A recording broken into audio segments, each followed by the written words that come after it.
The सिंधुवर्ल्ड.com की पेशकश। आषाढ़ वहकारा चिणगाई तीलियूं गॾजंदा त तव्हां बि रोज़ सिंधी ॿोलीअ सां आहियो, गॾजंदा त तव्हां बि रोज़ सिंधी ॿोलीअ सां आहियो। फ़र्क़ु इहो जो तव्हां रूबरू गुफ़्तगू न कंदा आहियो, गुफ़्तगू वार्तालाप। रहंदी अॼु बि सिंधियत तव्हांजे घर अंदरि ई आहे, रहंदी अॼु बि सिंधियत तव्हांजे घर अंदरि ई आहे, सिर्फ़ु हाणे तव्हां सिंधी न ॻाल्हाईंदा आहियो। सरनेम जी पछाड़ी नी या जा पुरखनि खे न आ विसारियो, सरनेम जी पछाड़ी नी या जा पुरखनि खे न आ विसारियो। दिलि सिंधी को बि रिवायत सां छो न मल्हाईंदा आहियो। पढ़ो रोज़ कयो फॉरवर्ड, लिखियो आज़ाद सचल जो, शामिल थियण अमल खां इनकार जा धणी बि तव्हां आहियो।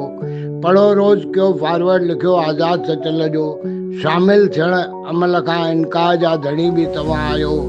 गॾजंदा त तव्हां बि रोज़ सिंधी ॿोलीअ सां आहियो, सिर्फ़ु हाणे तव्हां सिंधी न ॻाल्हाईंदा आहियो, सिंधी न ॻाल्हाईंदा आहियो। सिंधियत सुहिणी रहे। मां SP सर, गांधीनगर, कोल्हापुर।